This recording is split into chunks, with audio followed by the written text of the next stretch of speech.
Took some weep down. Kagurabachi. Episode 62. Coming off our drought week of Golden Week. So, all of our weeklies are back. Absolutely. We did have all of them, right? There was no... I mean, if there was ones missing, then I didn't notice. They weren't the important ones. The new Kaiju put out saying they're coming out next week. Yeah, they had like a 0.1 chapter or something, Yeah. but we also had them last week, so... And Kaiju's normally bi-weekly anyway, so... Yeah, I'm looking at all the other ones, and none of them seem like they were pushed back. So I was also wondering if, like, their break started this week since we still had chapters last week, you know what I mean? Uh-huh. Like, so I had to double check on, like, Kaiju B-side, Wild Strawberry, but no, they're all normal. If we did, I read it, but we didn't have a Wild Strawberry this week. This week, no. No, it's coming in 2 days. Because I was like, I don't remember reading another Wild Strawberry past what we talked about last. But it's definitely not in my continue reading. So you dropping Shojo Null? Is that what it is? Yeah, probably. Is that what's happening? It's probably what's happening. I don't know, man. And just... For context, it was like 2 days ago I texted you and I'm like, hey, did you read Shojo Null? Because if you didn't, I'm sure not. It's been a 3-chapter flashback at the origin of Gijins. Yeah, I don't know. You'd think that would be interesting to me, right? But that was the part that you were holding on for. Where is it? Right here. I am 2.5 whole chapters behind. Plus the 2.1 chapters. So I'm halfway through chapter 21, and 23 just came out a few days ago. 4 days ago. I don't know. I've been dragging it out for a while now. I mean, I've kept it no secret that I'm not the largest of, fans. Yeah, like, I was looking for another word to try and sound smart, but it wasn't happening. But yeah, I wasn't the largest of fans, and I wasn't as deeply invested as I am with other series, you know what I mean? Yeah. Especially with ones now that we're picking up some new ones, you know, we got Astro Baby, and we got fucking, I mean, maybe some of these other 2 new ones, like I have no interest in that Astro. I have literally none. What is it? Astro Royale? Yeah, I have 0 interest in that one. But the other one, Koto Necromance, so far seems pretty interesting. I still have to finish chapter 1, but you know, long ass chapter 1s. So The thing with Shojo Null is that I liked it. I started liking it finally when it was acting like schlocky grindhouse horror, and then it hit me with the dark 3-chapter serious backstory of the origin, and all the grindhouse just dropped out from the bottom of it. maybe it'll come back. But again, too, it's like they've done so much already at the beginning of Shojo Null. Like that shock factor is just, it's like, yeah, and I just can't go anywhere rolled else through, and of course it ended on what's I'm assuming is gonna be a really dumb twist. Sadness. Yeah. I mean, I do like where it was going with the origin of Gijin, kinda, because it still circles around back to my problem that Gizymes are just whatever the story needs it to be. Yeah, just a MacGuffin kind of thing. It almost acts like the Cooper disease, like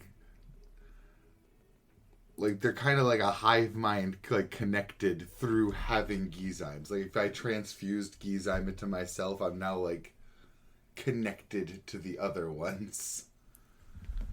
That's fucking weird. What's the Cooper disease? Oh, from Astro Baby. Oh, right, yes. Yeah, I was comparing it cross series.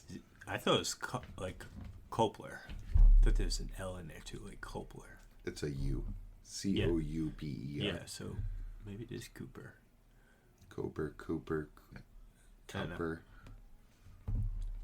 I was about to do like, or really attempt to do like a really insensitive Japanese voice.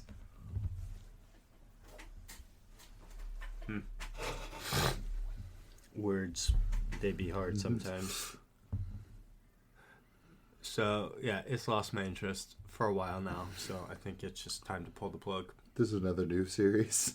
I just noticed the banner. So I'm like, what the fuck is that from?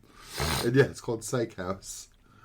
What's its brief synopsis right there? If you suddenly got supernatural powers one day, how would your life change? Another supernatural power. Hey, I will take it over demons, ghosts, or spirits.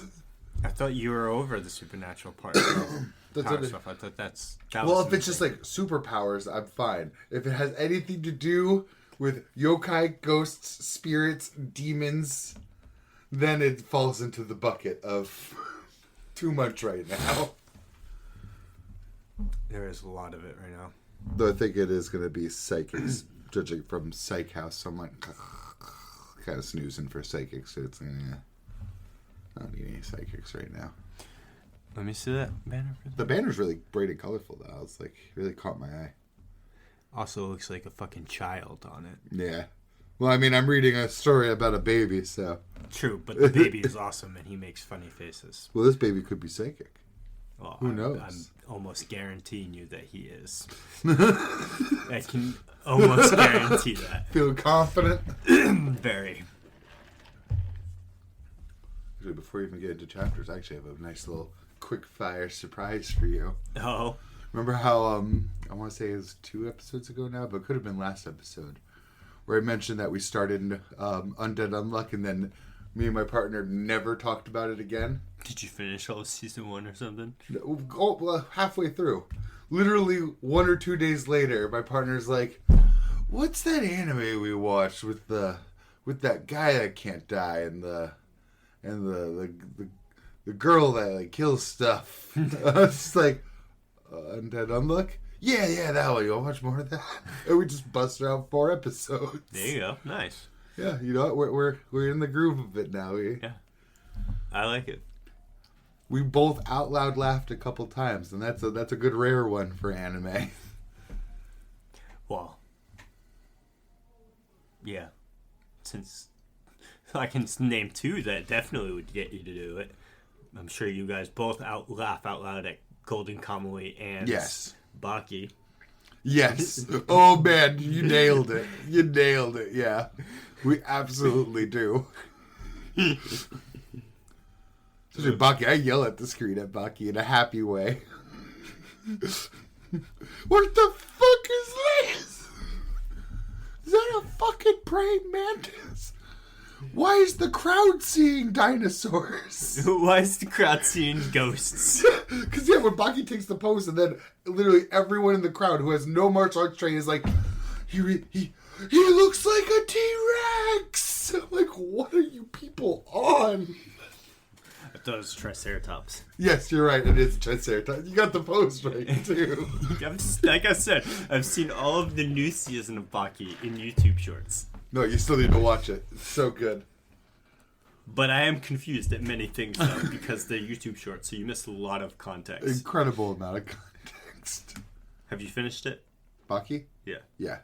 Oh, yeah. So I know somehow, some way, Yuichiro's dad shows up as a ghost. Yes. Yes, and they literally converse. Yes. And Baki can also see. Yeah. Actually, yeah, the whole crowd sees him then, too. Yeah. I'm pretty sure the guy that used to host the tournaments even saw him and said, oh, it's him. He says some shit and then pieces out. Yeah. Like, it's the best. Baki's so good. I just think of Yujiro cutting the sushi in his hand. When they have the invisible dinner. Yeah. So good. Oh, this food's not even real. Well, if it's not real, table flip. If it wasn't real, Dad, then why'd you try to catch it? So stupid. I love it. I love it so much, dude.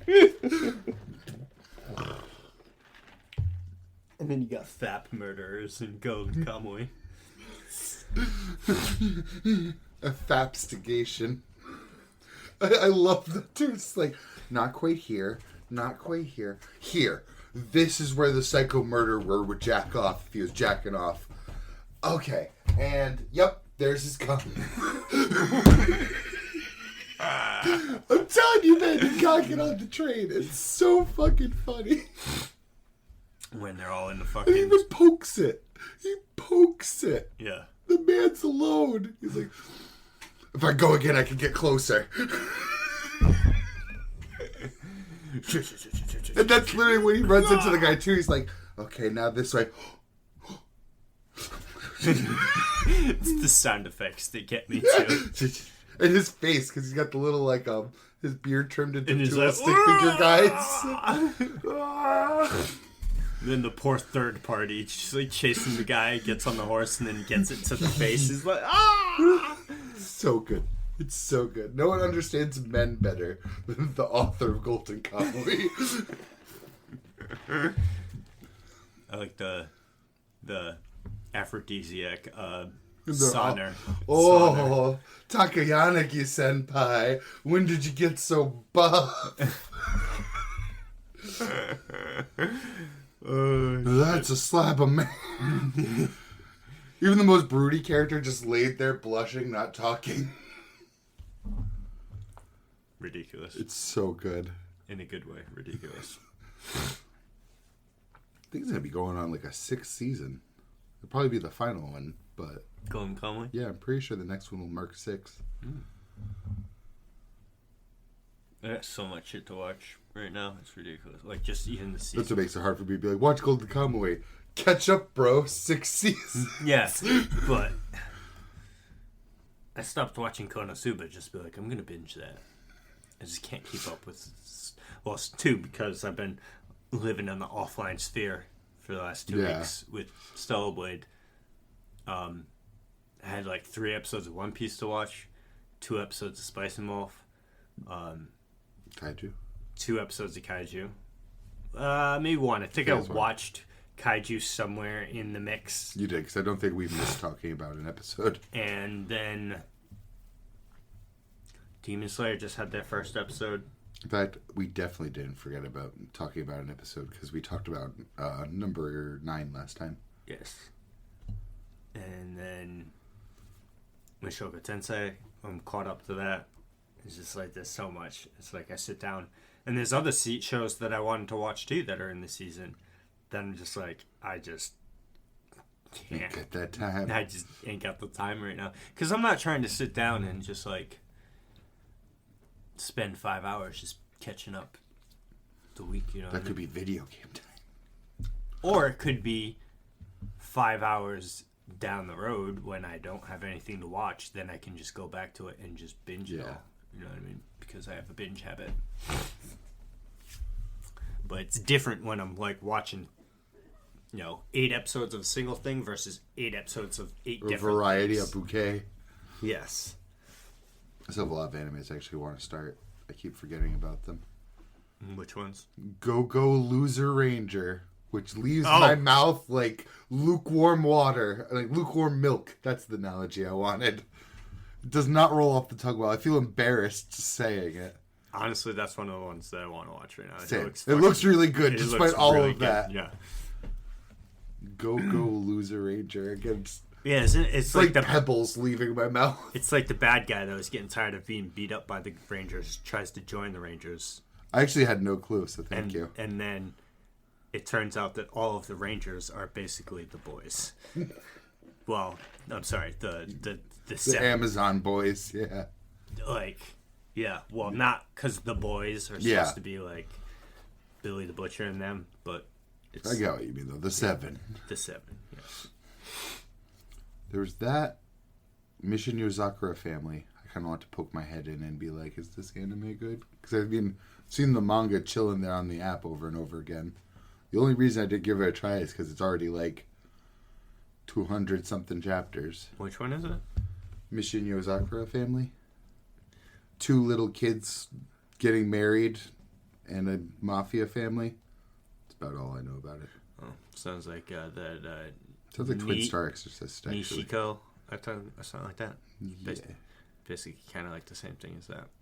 I always forget Golden Kamui's manga is on the Viz website. Where are you? There's Twin Star Exorcist. The Blueprint. I started watching that when its anime first came out, but it lost me so fast. Same. That's why I'm also like a little wary to try Mission Yozakura Family. Something about two children being pushed into marriage like right out the gate of the story. I don't mind if you like build up to a romance, even if it's like a young love, but to be like, marry now. Or is it kind of like a forced arranged thing, and now it's like them trying to it's deal kind with of that, and then their relationship grows after the fact. It still hits me in a wrong place. What are we saying when we're saying like kids here? Are we saying like just standard main character anime person? Like no, like they're very clearly kids. Yeah, especially the girl, the blue hair. Yeah, just like Twin Star Exorcist. Yes, but Mafia. But it's nice and colorful. You know what really lost me? How quirky looking the characters are. This is my quirk. I'm all about my quirk. I live in a trash can. That's my quirk. Guy with a hood. I love hoods. Like, that's the part that actually kind of deflected me. Not the guy with the bucket on his head. No, I'm a big fan of paper bags and buckets on heads. Always slaps. Never misses. Never misses. Though he might be the worst of the ones I've seen so far. The Promised Neverland dude was better. The throwaway JJK guy was better. Do you remember him? I do. The one that's like a literal, I don't know who copied who, but like a literal copy of the Promised Neverland guy. Yeah, it's the one in the Zero movie. Yes. So I at least want to try out the anime though, since I haven't touched the manga. But 225 chapters. It's a lot. That's another reason I didn't do it. You should watch One Piece instead. Or read One Piece instead. Read. The only time I'd ever recommend anyone watching One Piece at this point is if you were a manga reader already, and I'd be like, alright, start with Wano and continue. Because the anime has been fire! I don't know why they decided. I still want to know what their decision was, or why they... I mean, maybe had to put effort in again. Yeah, maybe it was just because they're like, wow, this is like so much happening in the anime. Like JJK was out. Or they looked at their giant pile of money. Oh, maybe we should spend some of this. That too. Yeah.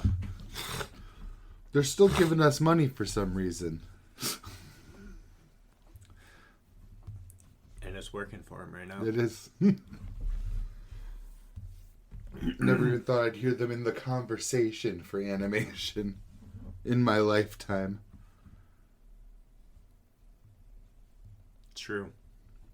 Very true. Very true. But hey, good on you, Toei. But yeah, Shojo Null. No. I'm surprised it hasn't been canceled yet, to be honest with you. I am too, but on the other hand, I'm kind of not, because it's clearly not in the magazine, and I think they're a lot more loosey-goosey with the digital-only ones. Like, I can't think of any of the digital-only ones that have been put up on the chopping block. True. Which makes me wonder for the fate of, like, some of the more mid-digital only ones. I'll get into these, but I'm looking at Marriage Toxin, Dear Anemone. Okay, first off, I wonder if it actually, like, started peaking at that point where, like, Shonen Jump's like, yes, we need to get not helping you at all. No, it wasn't, so. I don't know what's going on with my internet right now. Updates. Sadness. Right on the front. What? Some insights.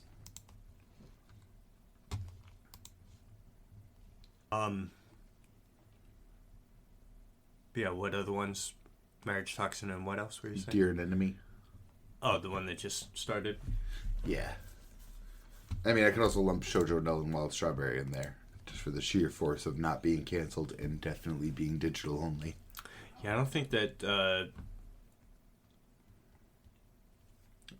just don't think they have of a mind to get rid of them, because it's like we could just as of March 2024. Jesus.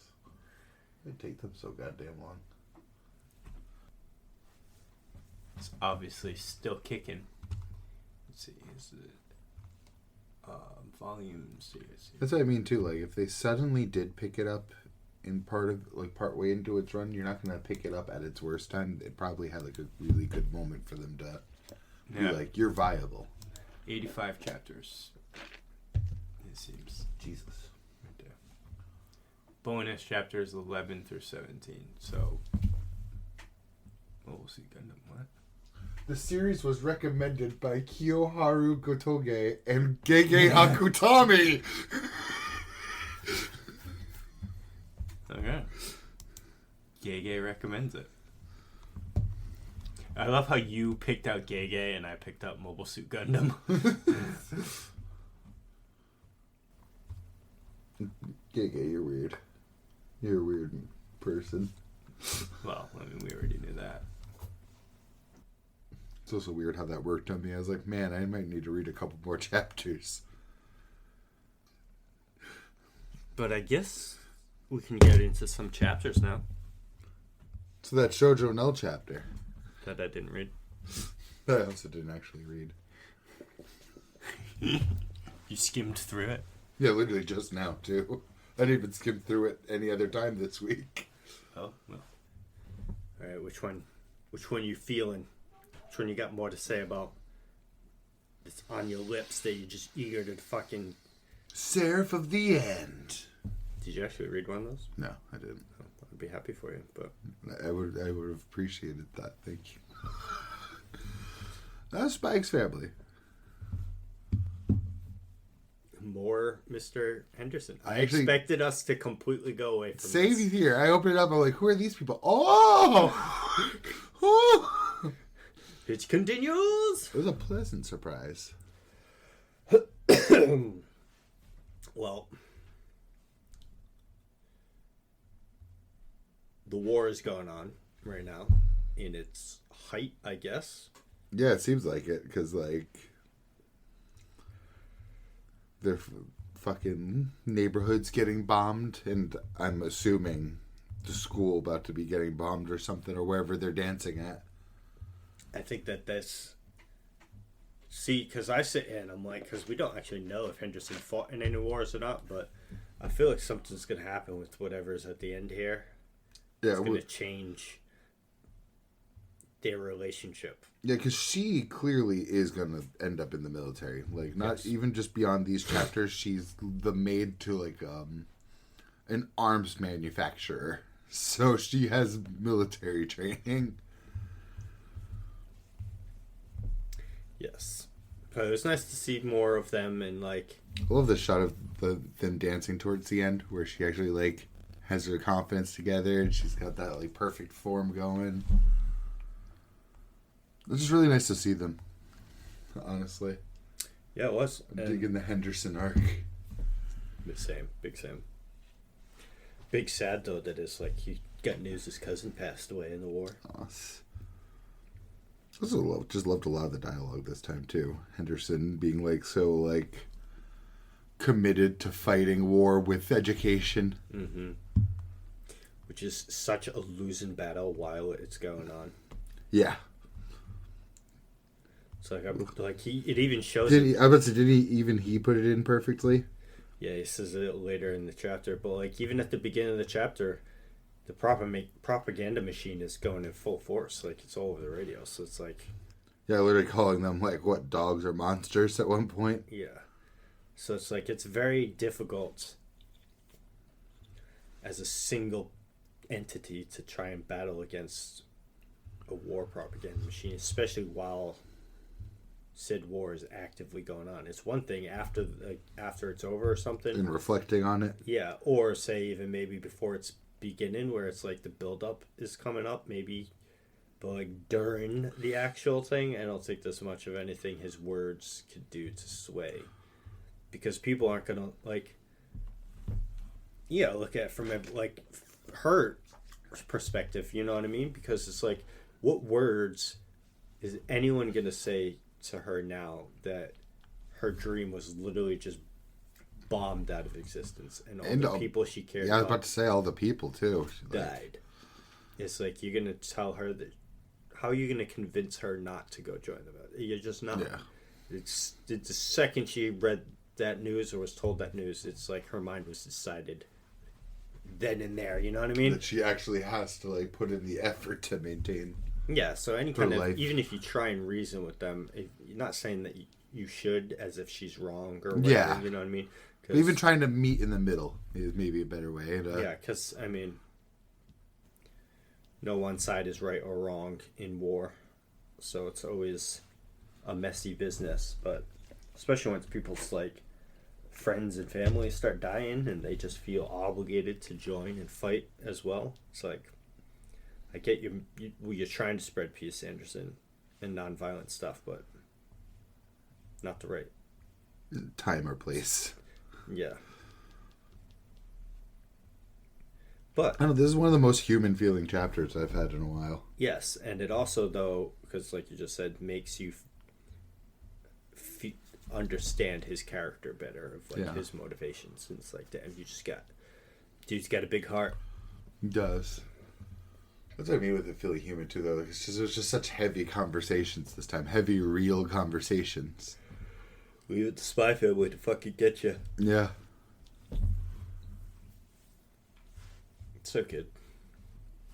Because there are some times in Spy Family where I sit there, I'm like, where I'm not sure how well or not they're handling like war. It's like give or take here or there, because it's like sometimes this is a really grimdark war, other times this is still a comedy manga. Yes. You know what I mean? But this is where it really hit home. That's like, okay, no, you know the material you're writing. Yeah. Because then it's like, watch the next chapter be like a point chapter, and it's another bullshit thing with like Bond, just like reading. I'll take it. Future things. Just like, You shouldn't have said Bond. I'm instantly sold. No, I wasn't saying this I know. in a bad way whatsoever. It's just like, that's just Spy Family for you. It's just like, But because it's so lighthearted and supposed to be funny, sometimes I worry that it's just gonna like skirt around what is a very dark setting.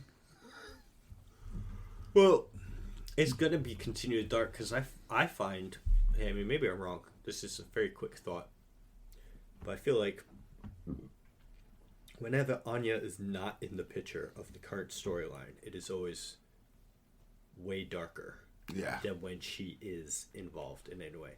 Now, you could say, well, she was taken hostage on the bus with that bomb thing. Yeah, but like, that whole thing was fucking hilarious also, because of her reactions to mind reading, you know what I mean? And so it's like, yes, it was a very, very serious thing, but you also felt almost zero concern for Anya. Yeah. Because you're and Lloyd actively knew what was going on. Well, also because it tells you up front she's not in as much danger as she seems, because she reads it right off their heads right up front. Like the moment there's a bomb collar, she immediately knows it's not actually. It wasn't. Oh yeah, that's right. It wasn't even a bomb collar, right? That she knows immediately. Yeah, because then she just plays all brave, and it's like, but it's a bomb. I'll be okay, Scion boy. So like, even if there could have been dramatic stakes there, they dropped it right immediately. Yes.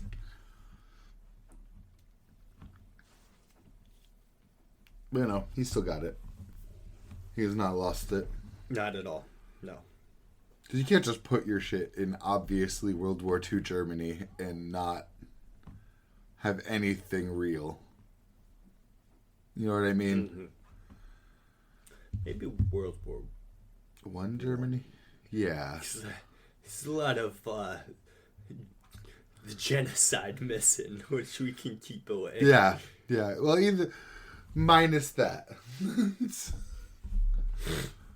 But 100% dramatic, Germanic influences. Yeah. In, It's Berlin. yes. And then you look at all of the officers. You look at. They added like maybe 2 letters. You cannot tell me that Soyeon Boy's dad is not a comedic drawing of AH. Yeah. Well, that's why I also say World War II, because there's SS officers, too. Yeah. So I really think it's World War II just without the darkest stuff. Yes. The racism and genocide. Yeah, but they kept the bombings. Yes. But one would be to believe that this is, was it Eastelin, or is the... It's Ostinia and Westalis. So Ostinia is the one with Berlin, then. Yes, because they're... Everything else is west of. Yes. Lloyd's All the good guys are west. We don't talk about east of Berlin. Well, which is funny, though, because we're the good guys. Are we? Because in this chapter, it is very much us that's bombing them. Yeah. I say us because we're in the west. Like, yeah. But, like, and it's funny, too, all of the people... I say us because I'm on Lloyd's side. Unconditionally. Yes. But I was going to say, like, Lloyd and his, like... You could probably count, like eight people in the whole thing that are part of Westalis. The West, yeah. And every other character you meet is... I wonder if we'll get to see the West. Because they've also been bombed to shit, too. Because we see Lloyd's backstory and his whole, like, homes were bombed, so... Well, that's another thing, too. Just everybody was bombed in World War II. That does take it too again, too, because I know World War I is all the trenches, World War II is all the bombing. Yes. Yeah. And then all of the crimes against humanity. Yes. Which, again, don't exist. In this world. I'm not... Okay. I'm losing the plot there. Next manga!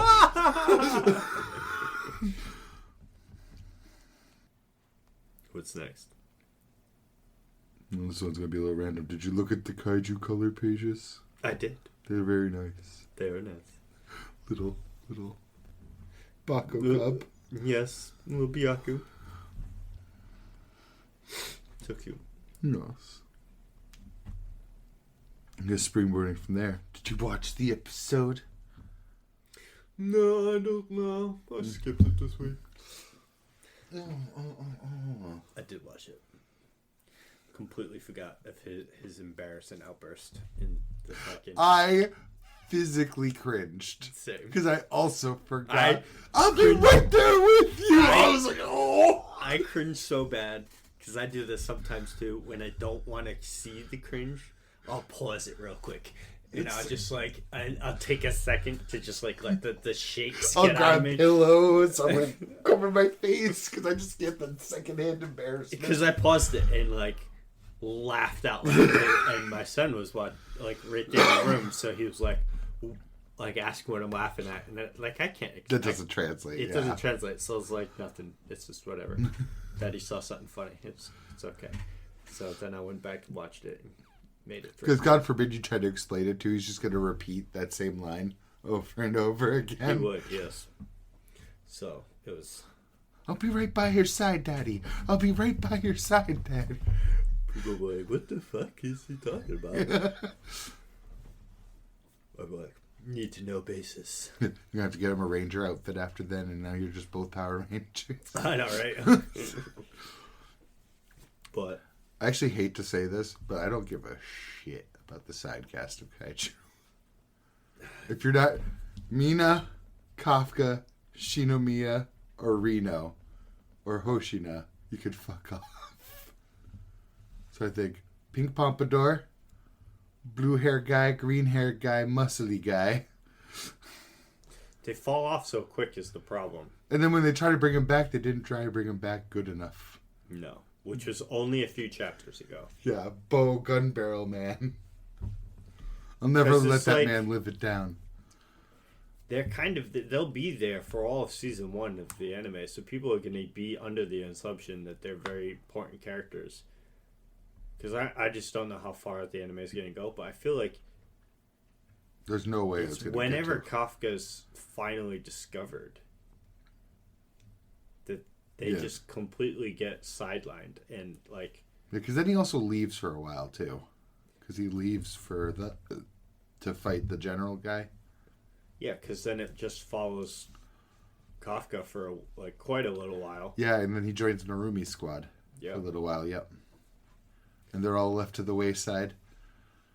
Which is sad because I think what they need is to give some of them their own episodes like they did for Red Haired Pompadour guy. Because he had that one mission with Reno where they were like solo and he's like, I can't keep up with you, Reno. And actually showed, I can be useful. Yeah. But that's actually pretty nice for him. And clearly had an effect on me because when I see him in the anime, I'm like, you. And then all the other ones are like... You know what their biggest problems too is other than Red Pompadour, dude? They'll look really plain. They look like background characters. I think it was the blue-haired guy with his hair down, like tied up and like down. That my partner was just like, that motherfucker's just from Fire Emblem. I couldn't see it the same ever again. I'm like, yeah, this is just Fire Emblem 3 houses right now. Ouch. Brutality. Brutal. Thankfully, the 5 people I named make up a lot of the difference. And Narumi, but we're saving him for when he actually shows up. Which will be a while. Yes. And Isha, while he's still around. That's going to be a banger when they animate it. Kafka versus Isao. Yes. So, that's going to be fucking lit. Hopefully. Probably. I mean, that's prime material right there. Unless they run out of steam by the time they hit that. Yeah, I don't know. It was an alright episode. I mean, the next episode's going to be better. Yeah, I mean, there's, like, no transformation necessary in this chapter, but, yeah. Next chapter. Episode. Yeah, next episode. Because it ended with the alert that the kaijus are coming. Mm-hmm. Which is the gigantic mushroom one. Oh, yes. Yeah. I remember now. And we're going to have a banger moment in there. Well, 2 banger moments in there.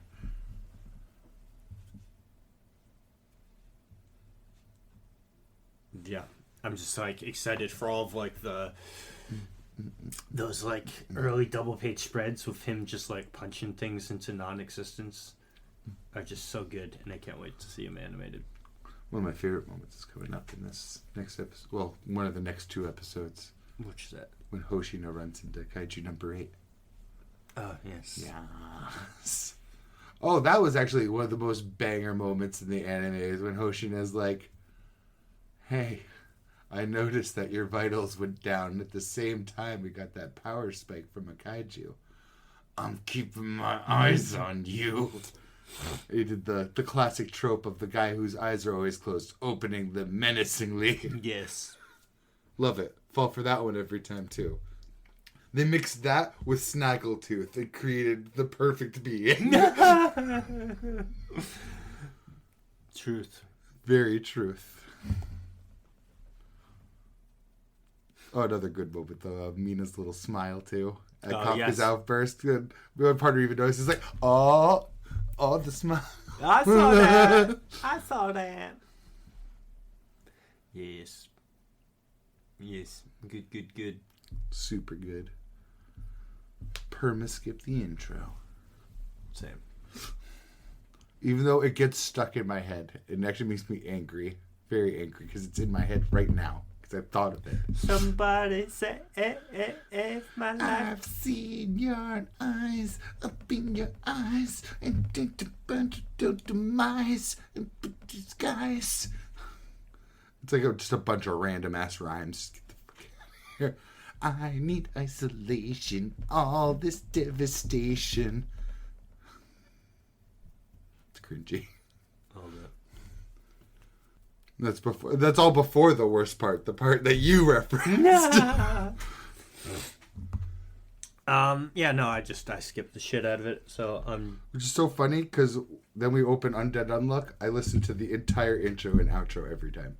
Because it's good. Because it is good. That's a banger outro. I love just like soft, somber outros. It's like Andy laying in the coffin with being like pushed up a river on a boat.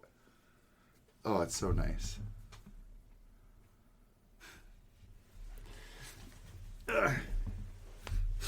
I need to read / I actually haven't finished the season 1 anime. I think I have like 2 episodes left. I'm probably not going to read it just because I'm enjoying the anime so much. So I'm just going to take that chance to read something else and just commit to the anime.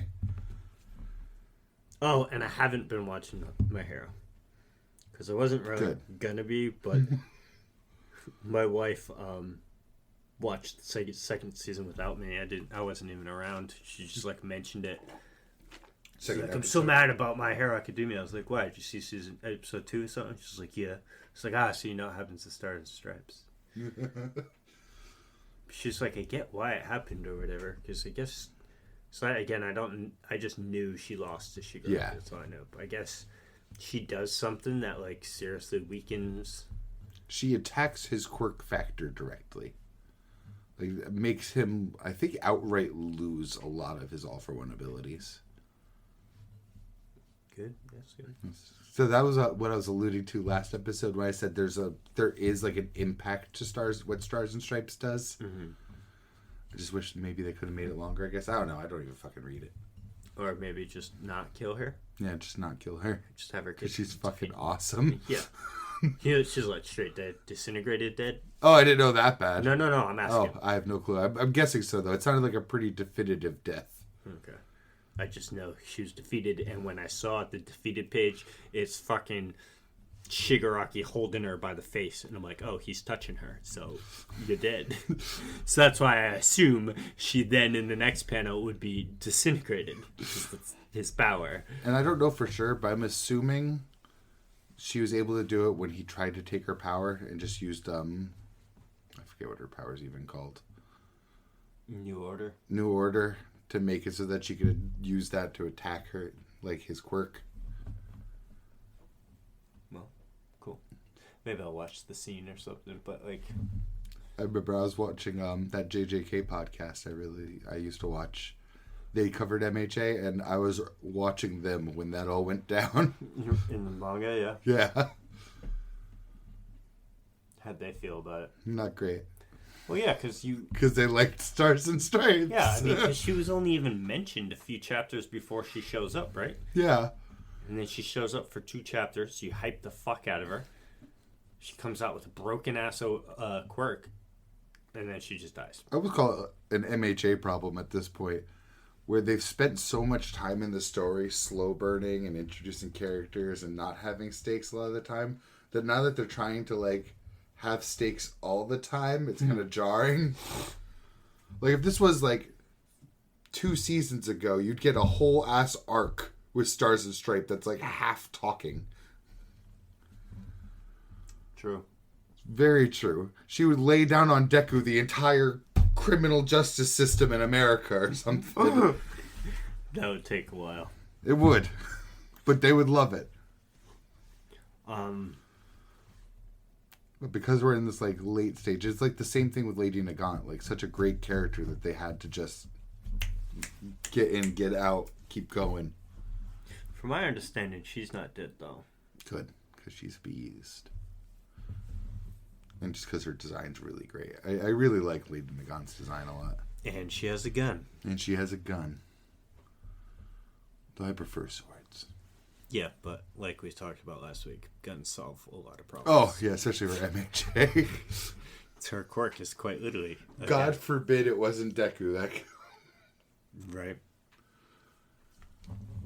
Dupla arms, dead. Coda, dead. Like Tailman, dead. Literally 80%. Monoma, dead. Of the fucking... Actually, I feel like we could even... I think... Everyone that isn't Deku, maybe Bakugo, because the explosions actually have like a force to them on top of being super hot. So I would give him the benefit of the doubt. No, I'd give him the benefit of the doubt of plot armor, because you can't just have someone shoot him in the head and have him die. Because if your quirk is only that your sweat is explosive and someone shoots you in the face with a gun, explodey sweat ain't helping you. No. But you could also say he's more durable to then not be affected by his exploding sweat. He's absolutely not. But then it's like too, because then people will be like, "Oh, what about Endeavor?" No. Ishida? No, that's Bleach. Glasses fast dude. Ida. He's like, oh, he could be faster than Blitz. Yeah, but it's like bullets travel faster than the speed of sound. So it's like the sound would have to reach him first for then him to be able to react. If he's looking at the person, he has a pretty good shot. But we also don't know if he's actually that fast. Yeah, because he actually seems rather slow to me. But I mean, that's also their shit animation sometimes. Yeah. I give some benefit of the doubt there. I'd give Ida a pass. Ida, Bakugo, Deku. I almost want to give Endeavor, because again, it seems like there's a force to his, which is completely the opposite of Todoroki, whose fire looks mostly cosmetic and unforceful. Yes. There's one moment where it was because he did the whole ice combo with it, but any other time you use fire, it might as well just be like air. So I'm not giving Todoroki that same benefit of the doubt. Yeah, Endeavor wears his fire. He literally, Todoroki merely wields it. When we first met Todoroki, he wore his ice. It looks so bad. The author changed that real fast. I'm so glad. Oh shit, people like this character. I gotta make him actually look cool. Fuck. Maybe he hated Todoroki at first and didn't expect people to like him. Every time he makes a character, he thinks everyone's going to hate it. It's like Shinso, Monoma, and everyone starts loving him. He's like, God damn it. Well, the problem, too, with like Todoroki is in their tournament Chunin exams arc thing. The best arc? Yeah. His character was really good because they were going and developing his character. But then also, he was extraordinarily overpowered with that ice and shit like that. But then after that season, he does next to nothing. The only other time he does anything is he makes a lot of ice when they go to attack the villain's hideout. Because he does that with the ice to the whole complex. Or was that Cementos? I think it was Cementos. Oh, I'm fucking wrong. Yeah, I don't even think he was there for that. Oh, shit. I don't think he participates in that entire thing. Because I know Bakugo doesn't either. Yeah, because Bakugo's with Deku. Because he is part of the Shigaraki fight that happens later. Mm-hmm. Where is Todoroki? And so is he. So is Todoroki, because Dabi is right there too. Yeah, was he with Yorozu's? Yeah, Yorozu's group. That's right. All three of them are part of the evacuation squad, where Endeavor's attacking the hospital. Yeah, they're evacuating the city down below. That's right. Because that leads to the one moment all season that I liked, which was the Dabi reveal. I saw it coming a bazillion miles away. Oh yeah, it wasn't clever. It was just nicely done. I like how they handled the way Dabi revealed it. Exactly. Not the fact that Dabi was the dude. Because the way he was broadcasting it. Again, the dance. Yes. The maniacal evil. That the look on Endeavor and Todoroki's faces. Yes. The way it was done was good. Conversely, the way it was done in Naruto was terrible. With Obito. Because again, everyone saw that coming, and it was not done well. I think the other problem with Obito is that he directly tried to mislead you. I am Madara. No, you're not. Fuck off. Fuck out of here. We ain't stupid. The first Hokage didn't lose to someone with those weak ass muscles. Back at it. Scrawny ass bitch. Well, then you could have made the argument back in the day. It's like, oh, but he's an old ass man right now. It's like, yeah, okay. Maybe. You didn't lose that much muscle mass. Get the fuck out of here. That's my problem with believing it. Like, clearly you're a skinny ass man. But that's also conversely why I hated believing it was Obito at all. So I'm like, you were a half smooshed child. Yes. And then, like, a year after that half smooshed child, it's stupid. He goes and fights Minato and, like, does very well against him. He still loses, but it's like, it's just a 4th fucking Hokage, and you're trying to go toe to toe with him a year after you were just useless. And you grew like twice your size in that time. It's like, as a kid, you were like itty bitty child, and now you're Monato's height. I hated it. I think everything about Obito was fumbled except for the Kakashi fight. Yeah, and then he just like... and the Conan one. Yes. See, I still liked it better when Pain was the leader of Akatsuki. Like, why do you have to then why do you have to then insert Obito Madara into Akatsuki instead of just making him his own faction? Why do you have to just continue the coattails of Akatsuki and then moving forward after Pain? It's just like... why didn't you just have a secret plan to take over instead? That would have been cooler. Yeah, but you're just trying to continue, like... It's infinite hierarchy. Kishimoto just kept Akatsuki going because he liked the cloaks and the clouds. I mean, who fucking didn't? Yeah, I know. But it's like, you could, like... Even so much so that it's like, Sasuke is walking around in Akatsuki cloaks, but he's like, we're Taka. Oh my god, actually, someone drew the picture now. The infinite hierarchy of Naruto. Yes. Nagato, whose strings are being pulled by Obito, whose strings are being pulled by Madara, whose strings are being pulled by Zetsu, whose strings are being pulled by Kagurabachi. Whose strings are being pulled by the Osuki clan, or whatever. See, there's another perfect one. Yeah. I love this meme for Naruto.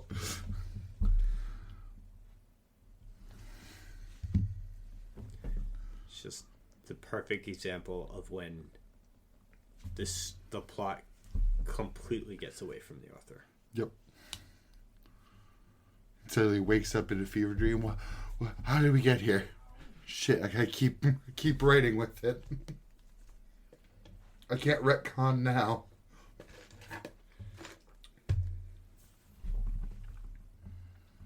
Fuck it, I'll have the black plant dude stab him. Not even the white one. Not even the white one. Specifically the black Zetsu, because the white Zetsu is not even involved in it, right? It's just black Zetsu. You'd know better than me. Oh, I don't know about that.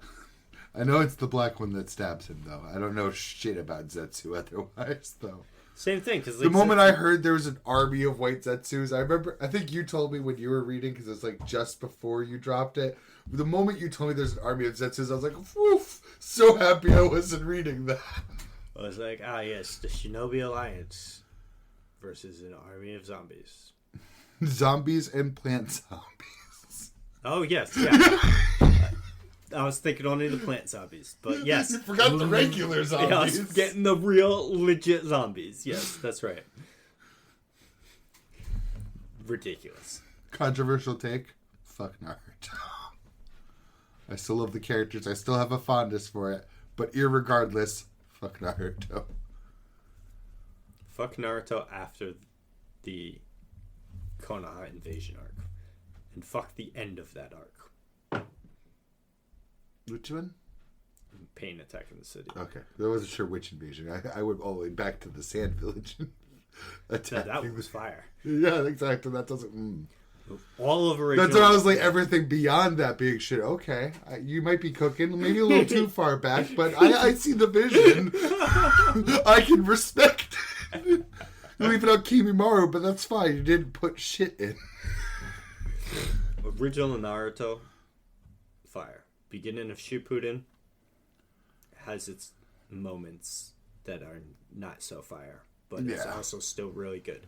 Like Naruto coming back to the village, like dude, that first double episode, like I don't know if it was an hour long or an hour and a half long of Shippuden. Did you get the bell test again too?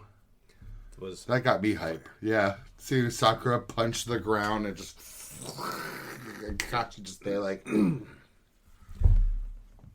We're too old. Don't say that.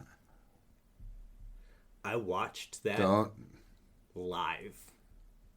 Yeah, when you were fresh 25. No. That would make me older. That would make me older. I was a freshman. No, it was only 5 years ago, is what I'm saying. 5 or 6, 7-ish years ago. No. Yeah. Because I remember when... Anime 5 years ago. Oh no. I found this on the web. 5 years... Dude, that's 2019. Oh, shush. It's JJK Season 1. Oh. Oh. That hit. Oh. Twisted my belly a little bit when I heard that. Because Naruto was the first Japanese anime I caught up to. And then I was like, wait a minute. There's no Naruto episode, like, whatever it is, 200 or 201. So when's the next episode? And that's how I discovered that I'd wait. I ended up waiting, I think, like 2 months. This one, this search actually made me feel a little bit better about myself. I was like, anime that came out in 2017. Apocrypha came out in 2017. Oh. I'm feeling a little better about myself. Only slightly want to throw up. Just slightly. Just slightly. Why is Classroom of the Elite listed twice? It really is, too. Classroom of the Elite right there. And Classroom of the Elite right there. Man, 2017 sucked, though. Let me tell you. This is a sad list of anime here. Is it? It is. Let me see. Neo Yokio. Let's see. Scrolling up here. Oh my god. Tanya the Evil was 2017. Yeah, right. Oh, you got Katakuri in here. Ancient Magus Bride. Yeah, Kakagurui is hot garbage. It has its moments, though. Erased. Castlevania. Wait a minute. I don't know what season of Castlevania. There's no way It doesn't say what season. Boruto is 2017. Is it really that fucking old? Yeah. Boruto's right there. Oh, yeah. Oh, yeah. Ugh. You remember it's monthly, so that shit stretches. Class on Early, I like that. Apocrypha, Little Witch Academia, Miss Kobayashi. That Sword Oratoria of Danmachi. Let's see. Black Clover anime. Neo Yokio. Yeah, they are just kind of repeating stuff here, huh? Yeah, holy shit. It's just kind of like a snoozer fest. It really is. Even the best ones on the list aren't actually like that hype. I love how erased the animes on here and then erased the live action as well. They really jumped on that shit. For real. That's just making me feel old. I feel ancient. Honestly. If this is the first season of Kakagurui, I feel a little bit better about myself. This is funny because it's like you look back. I heard someone say something too. It's like how spoiled we are now with anime because we choose what we watch and we choose what we don't watch. But when we started watching anime, we watched literally everything. I don't know if that's true. I watched almost everything that I could get my hands you on. might. I don't think I watched everything. Which, by extension, you watched a lot of bullshit. Like a lot of just things you wouldn't watch today. Yeah. You know what I mean? Because it's just... I watched Bloodivorce. I know garbage. I watched Green. Green. Let me get a synopsis for you. It's been forever since I fucking watched golf? this. No. Should be. Well, let's see here. When did this come out? Anyway, let's see if there's a date over here. Well, I can already tell where this is going because it said it's based on an H game of the same name. Which it took me all of 2 seconds to figure out what that was an acronym for. Non-canon sequel, blah, blah, blah. Give me a story. Okay, Green takes place in the countryside of Japan, an isolated all-boys boarding school Then why is there no boys in the picture? Yeah. Where are the boys? Since there are no females for miles, the school advertised the last remaining paradise for men on Earth. The school board has begun talks to merge with the all-girls boarding school in the hopes of becoming co-ed board school. This has hormone-driven, girls-deprived male bodies of this school's name thrilled. Both schools decide to have a test run of sorts, having the girls from an all-girls school stay at the place. Where's all the boys? Well, why? I mean, there's not even one main character boy in that picture. It's not even the usual harem with the one man in the middle looking reluctant or embarrassed. There is one, though. There is that one dude. Look how long it's taking. I know. Nope, that's the girl. I think I saw furry stuff before I even saw. There he is. The blandest dude you've ever seen in your life. God, I hate harem. I really do. Dude, it is. It's sad this shit still works even these days. Literally, it's like that front picture. It's all the same girls. Dude, it's so Zoro. What the fuck is that random ass picture? It's Deku, Jolene, and one of the Pokemon bad guys. Looks like. Where? Right here? With Deku. That's also a weird combination. Oh, yeah, but that one's even weirder. One, yeah. Oh, green-haired anime ranked. Ew. Ooh, yes. Wait. Is Jolene's hair even green? It's like blonde there. That just looks blonde, yeah. Oh, and hey, that loser from Akame Ga Kill. One more. Oh, yes. I thought you were pointing to C2 and I was about to fucking punch you. No. Though she is inferior to Colin. You take that back because you know that's not true. I know it's true. You're just saying that to get... Word. No, you're just saying that to get a rouse out of me. Started tiff. If I want to get a rise out of you, I'd be calling Nina and Euphemia better than C2. Oh, well, you couldn't say that with a straight face. Euphemia is better than C2. Say the other one. It's actually kind of yeah, hard. See, there it is. Look at that. Yeah, I definitely couldn't even pretend with Nina. Yeah.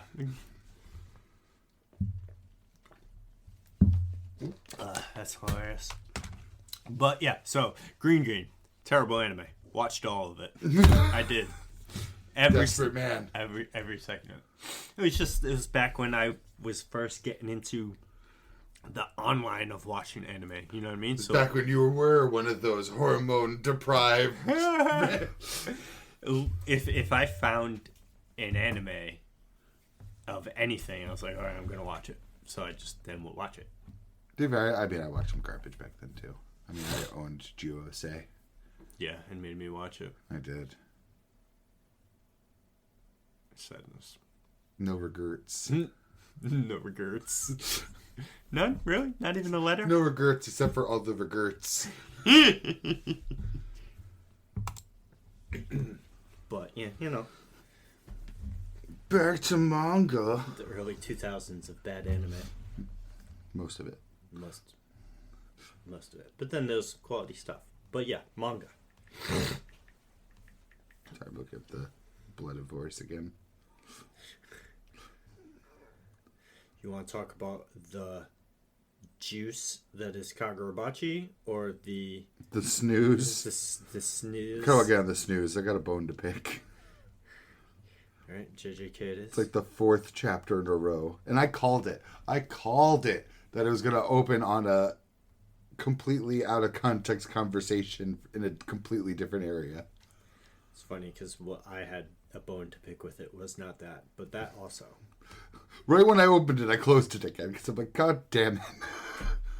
Yeah, and took a screenshot and sent it to me. Yeah, because I was like having a cigarette. I see all these words, and I just like clock that they're not in the fight right now. I'm like, no, I'm not reading all that right now.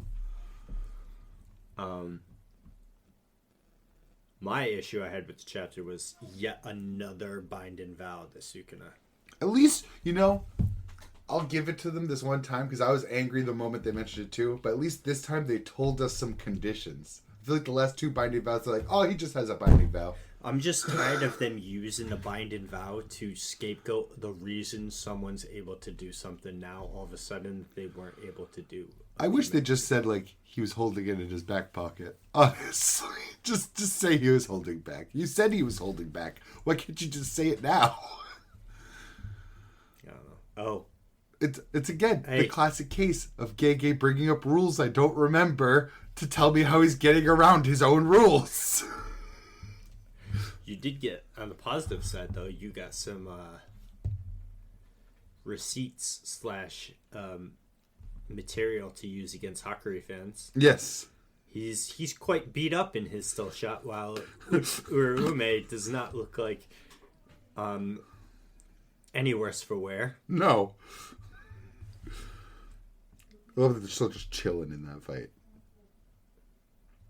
God, there's so much exposition this time around. So much. I saw or knew that Choso was going to die.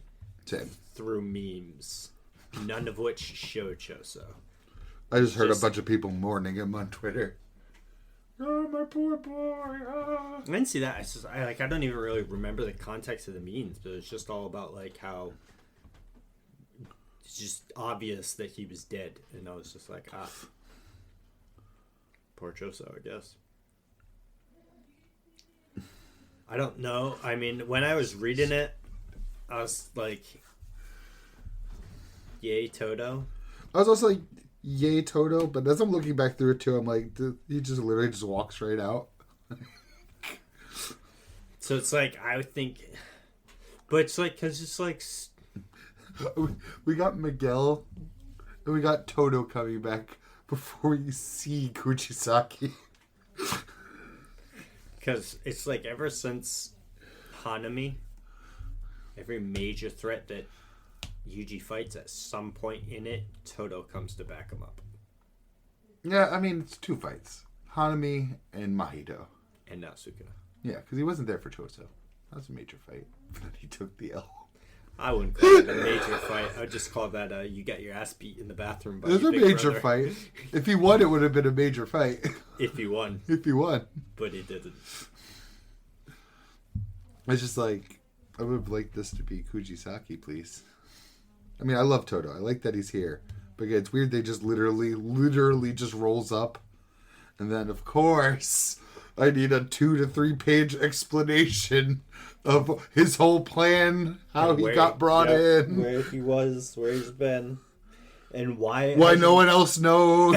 I was just going to say, why it's never been mentioned before. Again, I don't even need these things. I could have just assumed. Like, I'm not the type of person that's going to sit here, or maybe I am. I don't think I am. That's going to sit here and be like, where's Todo been the whole rest of this fight? Nitpick. For Todo, for example, he has one hand. Like, I would understand him waiting it out. Even canonically said that he retired and he got asked out. How is this not Kuchisaki now? Yeah, he asked out the idol girl and she accepted finally. So he's like retired on some island with her. And now you're gonna bring him into the Sukuna fight? If you kill my boy Todo, if you kill my boy Todo now after he got his dream girl and retired on an island, I'm gonna have some words. Yeah, it's just like, I can't go through another fight without letting the prime synergy that is Todo and Yuji happen again. If he can even use Boogie Woogie. But I think he just did to get... He probably used it to get Maki and Kusakabe out of there. Yes. Because they're both missing. MIA. It just kind of came out of nowhere. And maybe Miguel and the other guy. Larue. But... that's 4 people for Todo to move at once.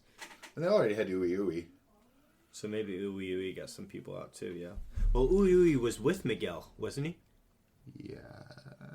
Right before Yuji stepped in and... Yeah. Yes, yeah. Yeah, so...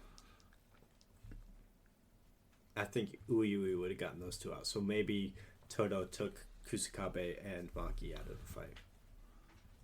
With Boogie Woogie. Yeah. I don't know. We'll see what happens next chapter. going to be a slugfest at this point. Yeah, I mean, I'm excited. I'm excited to see them fight again. I'm praying that doesn't open on another fucking out of context conversation. You know what I want to see? Sukuna be just like everyone else and disoriented with Boogie Woogie. If he just is okay with it and just like instantly like this is fine, I'm gonna be. One little caveat. If Todo you can even do it. Yes, but I think the other caveat is Sukuna's experienced Boogie Woogie inside Yuji's body. You're right. So there's actually a really good reason for him to. You're right. Okay. I'm glad we had this conversation now.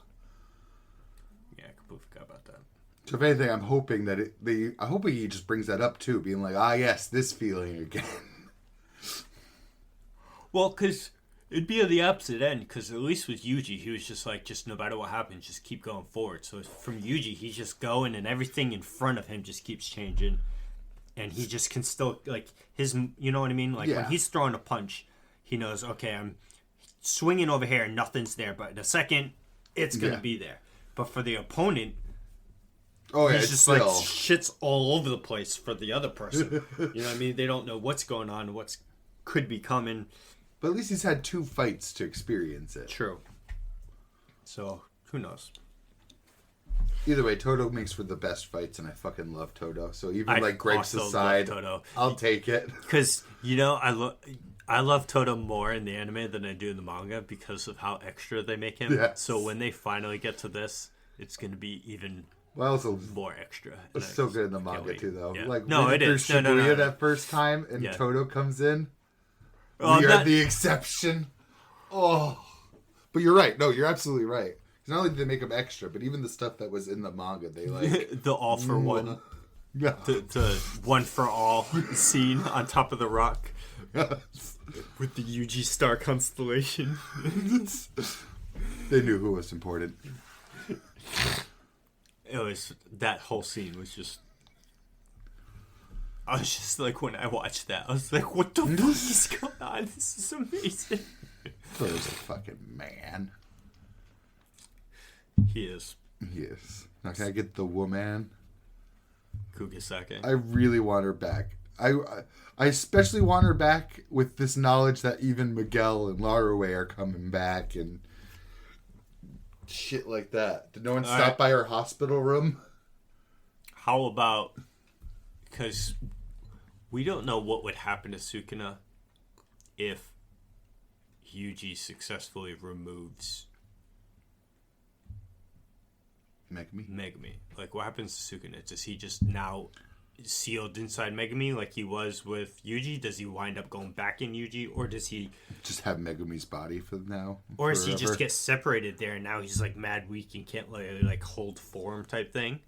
Because he doesn't have a vessel, and then Kugisake shows up, and the 3 of them just jump Sukuna. Well, it depends how they separate Megumi. Because if you take the Megumi out of the Sukuna, does Sukuna just inherit his body?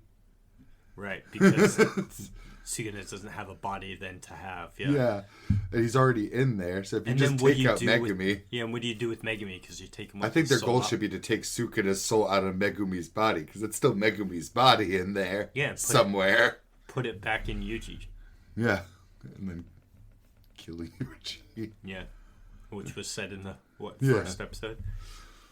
So I think that's how it really should go. It'd be really cute though if by the end of the story it does end up with like Megumi and Yuji sharing the same body. How would that work though? Just switch out. No, not that. Oh. The killing Yuji part. Because he had his heart ripped out and Sukuna healed it. So I mean, they could find something to like. You could say, well, now Yuji knows reverse curse technique, so he could maybe stop its activation. Because that's probably what Sukuna did, was he activated reverse curse technique in Yuji's body to then heal himself. And Yuji just didn't know what the fuck it was, or his body didn't know what it was to try and even register the ability to try and counter it. Or I would say strap 6 crows together with some duct tape and have May bird strike them. Right through the skull. Yep. Dome piece. Done. Sorry, Yuji. Had to be done, boy. Oh, no, you know what's going to happen?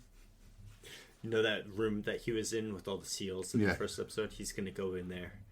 He's got Sukuna sealed with him. He's like, well, my executioner's coming. The door opens. And in rolls fucking Gojo in a wheelchair, just a torso. And he just does purple to him. Yeah, that would be perfect. It truly was. My Jujutsu Kaisen. Purple. That'd be perfect.